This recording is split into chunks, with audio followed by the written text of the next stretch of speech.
Hello and welcome to a D&D Tonight painting tutorial. This is my first time doing one of these, so you'll have to forgive me if it's really terrible. I'm doing Tiny Morathi. You can see that I started off with doing the inner fabric of her dress.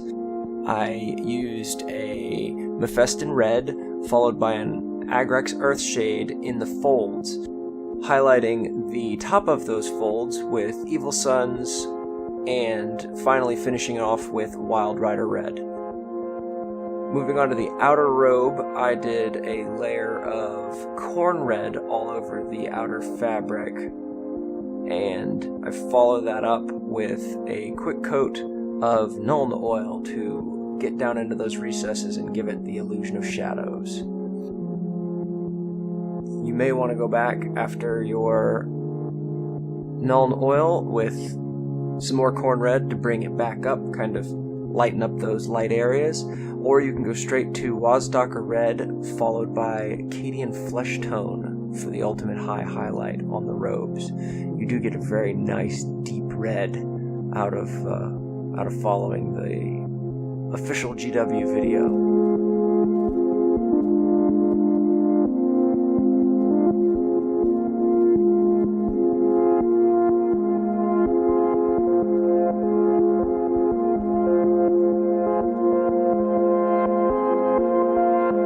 See me add some water to my wet palette there.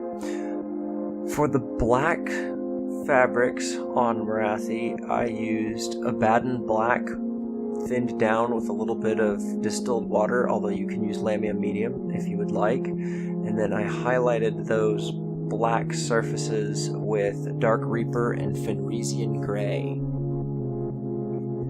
I question whether or not this is the best order to put the model together, or to paint the model in. I probably would have, if I was to do it again, I probably would have done the flesh tone first. I typically work from the deepest recesses of the model and work my way up towards the shallower stuff.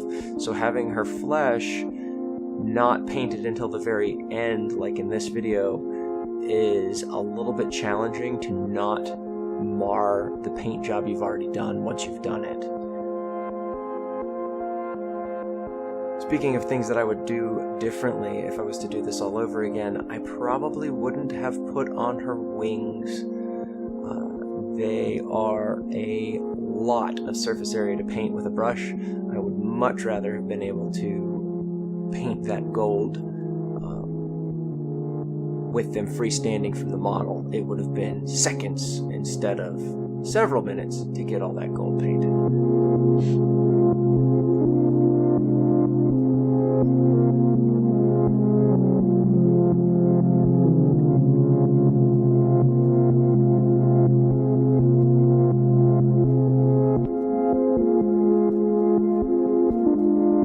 Speaking of how long and arduous the process of painting those wings gold was, let's use a little bit of the power of magical editing here to speed that up.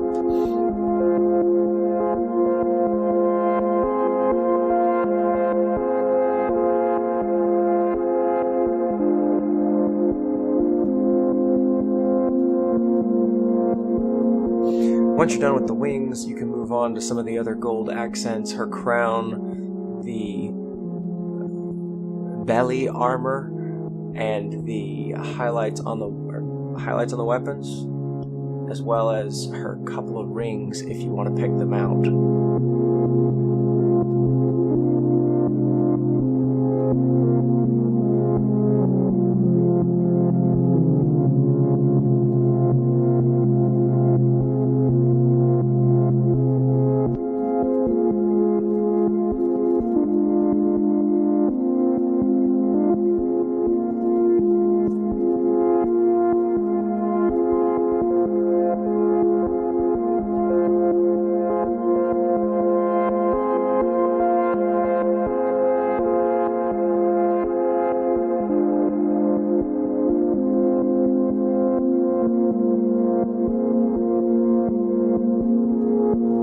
Go back and touch up a few of those gold areas just to make sure that the base coat was good and solid.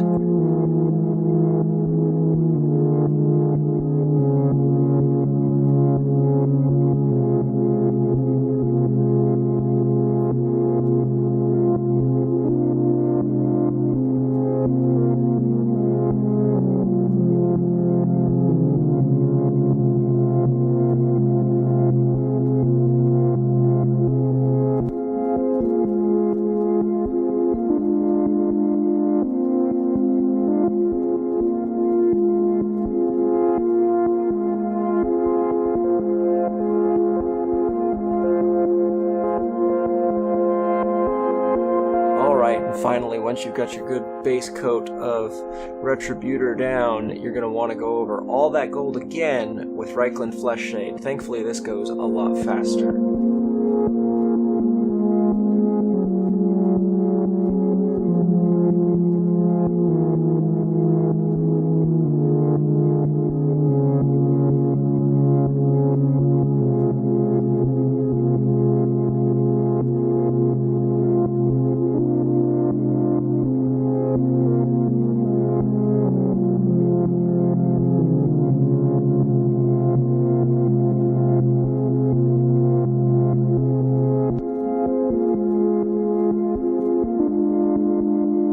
You can see I finally got smart and put her on a stand so that she's not sitting on the ground every time I put her down.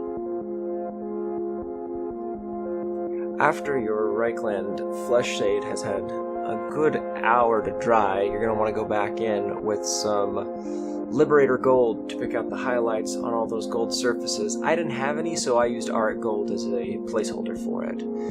After you're done with your highlights, you'll do your final highlight with stormhost silver just to pick out those most extreme edges where the light would be glinting off of.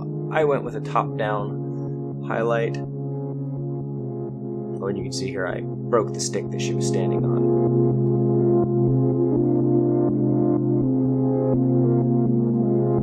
Very useful, right up until they break.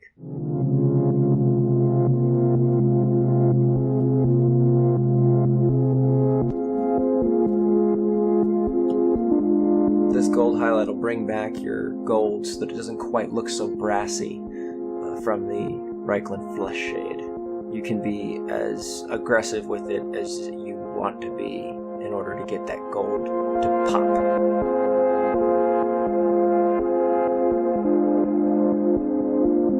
I find the stormhost silver highlight to be the most difficult one to do. My stormhost silver is a little on the watery side and it can be hard to control.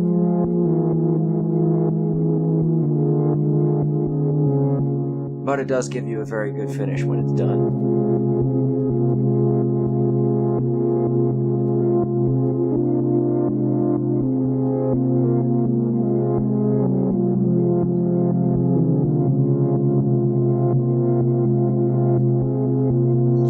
After finishing up all the gold, you have to be very careful going in and doing Morathi's hair with a abadon black, followed by a desmonette hide, and finally your highest highlight with dawnstone. If you look closely in Morathi's hair, you'll actually find that her braids aren't just braids on her smaller form, they're actually disguised snakes. And I didn't on mine, but I may go back yet and do it. I may pick out the colors of those snakes from her hair, because on my large Morathi, she's based on Tiamat, and each one of her snakes is a different color.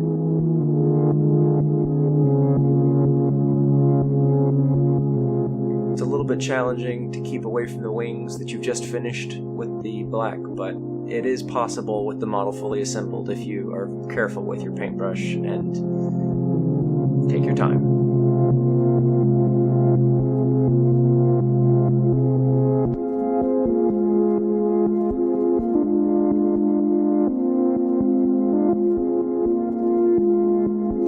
When working on Morathi's blade, I went with a base coat of lead belcher. Or did I? It may be... Yeah, that's lead belcher. Yep. Lead belcher followed up with an all-over wash of coelia greenshade. Gives you a really cool effect for the weapon. I very much so like it. And then I finally do the edges with that same stormhost silver that we used before.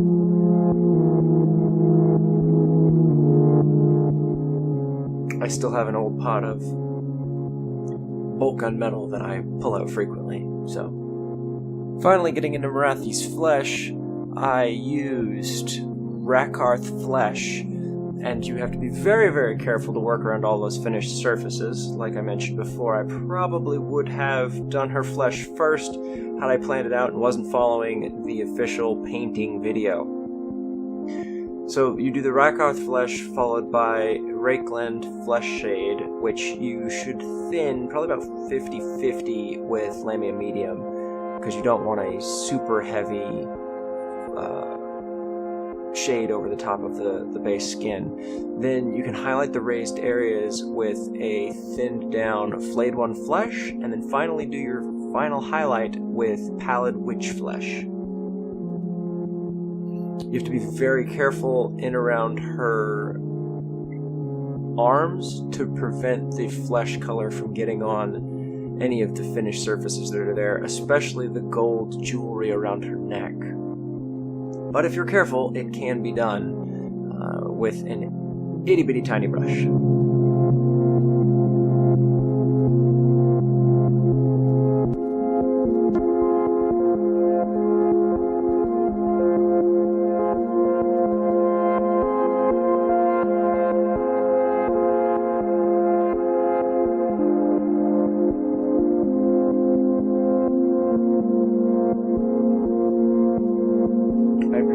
Back and hitting her hair now with that desmonette hide followed by dawnstone. This is the dawnstone here. It gives those really bright highlights.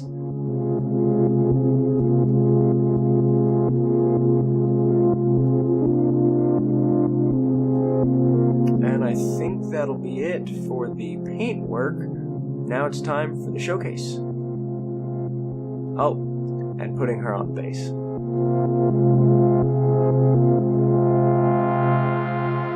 You can find these photos and more all over at dndtonight.com. We'll see you there.